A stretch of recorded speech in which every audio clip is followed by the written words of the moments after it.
Assalamualaikum warahmatullahi wabarakatuh. Saya dari kelompok 7 akan mempresentasikan materi parallel processing pada mata kuliah sistem terdistribusi. Adapun anggota kelompok 7 yaitu saya sendiri Awalia, kedua Muhammad Mufli, yang ketiga Muhammad Musawir A, yang keempat Andi Muhammad Raisnail.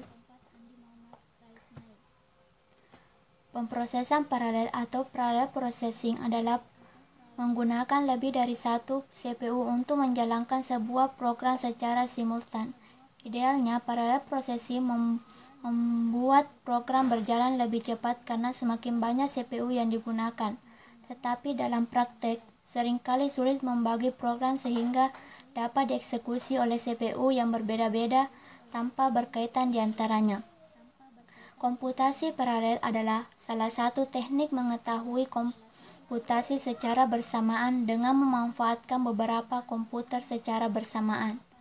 Biasanya diperlukan saat kapasitas sangat besar, baik karena harus mengolah data dalam jumlah besar ataupun karena tuntutan proses komputasi yang banyak sehingga diperlukan infrastruktur mesin paralel yang terdiri dari banyak komputer yang dihubungkan dengan jaringan. Pemprosesan paralel adalah teknik pemrograman komputer yang memungkinkan eksekusi perintah operasi secara bersamaan baik dalam komputer dengan satu proses tunggal ataupun banyak proses ganda dengan mesin paralel CPU. Tujuan utama dari pemrograman paralel adalah untuk meningkatkan performa komputasi. Semakin banyak hal yang bisa dilakukan secara bersamaan dalam waktu yang sama, semakin banyak pekerjaan yang bisa diselesaikan. Komputasi paralel membutuhkan yaitu algoritma, bahasa pemrograman, dan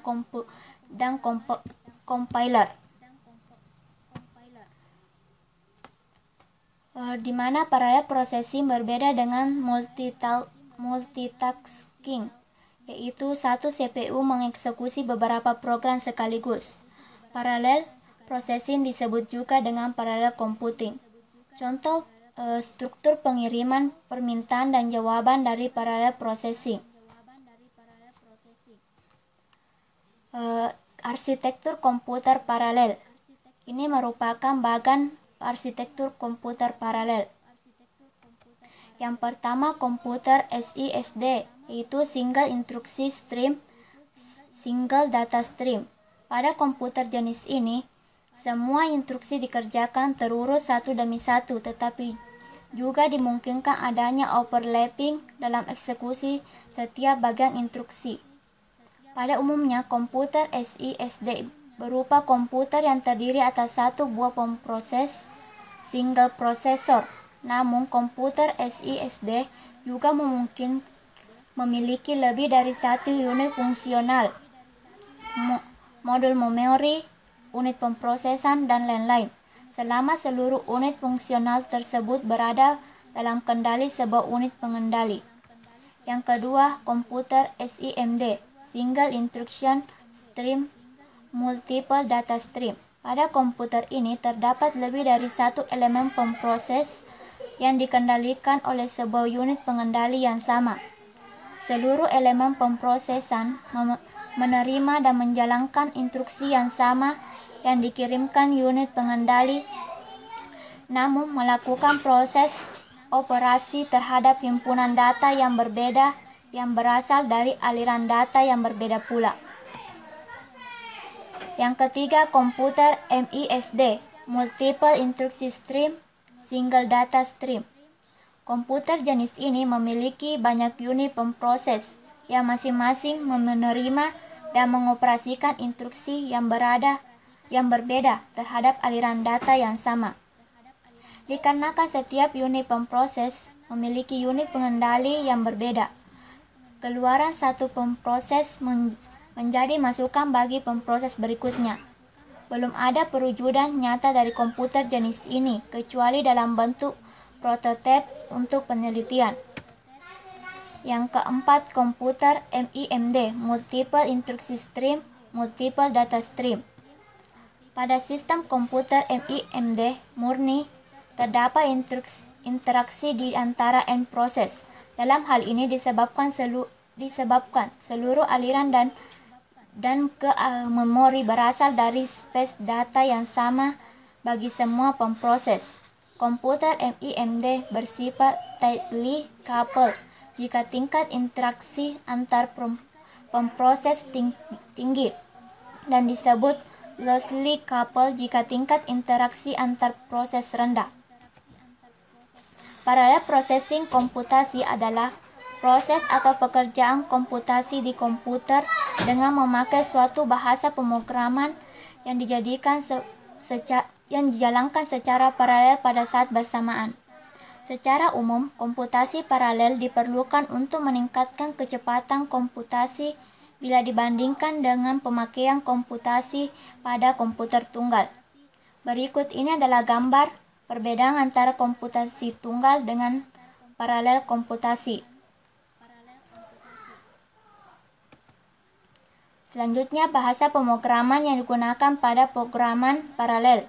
Yang pertama, Message Passing Interface (MPI) adalah sebuah standar pemrograman yang memungkinkan pemrograman untuk membuat sebuah aplikasi yang dapat dijalankan secara paralel. Proses yang dijalankan oleh sebuah aplikasi dapat dibagi untuk dikirimkan ke masing-masing komputer node, yang kemudian masing-masing komputer node tersebut mengolah dan mengendalikan hasilnya ke komputer head node. Untuk merancang aplikasi paralel tentu membutuhkan banyak pertimbangan-pertimbangan, diantaranya adalah latensi dari jaringan dan lama sebuah tugas dieksekusi oleh prosesor.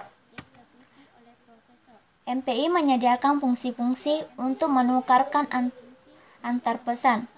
Kegunaan MPI yang lain adalah: 1. Menulis kode paralel secara portable. Yang kedua, mendapatkan performa yang tinggi dalam pemrograman paralel. Yang ketiga, menghadapi permasalahan yang melibatkan hubungan data irregular atau dinamis yang tidak begitu cocok dengan model data paralel. Bahasa yang kedua yaitu PVM, Parallel Virtual Machine, adalah paket software yang mendukung pengiriman pesan untuk komputasi paralel antar komputer. PVM dapat berjalan di berbagai macam variasi Unix ataupun Windows dan telah portable untuk banyak arsitektur seperti PC, workstation, multiprosesor, dan superkomputer. PVM adalah mekanisme program master dan worker. Jika arsitektur komputer untuk komputasi paralel semua sama, misalnya Pentium 4 semua, maka program cukup dikompilasi pada satu komputer saja. Selanjutnya hasil kompilasi didistribusikan ke komputer lain yang akan menjadi node komputasi paralel. Program master hanya berada pada satu node, sedangkan program slave berada pada semua node. Itulah tadi presentasi dari kelompok kami. Sekian dan terima kasih. Assalamualaikum warahmatullahi wabarakatuh.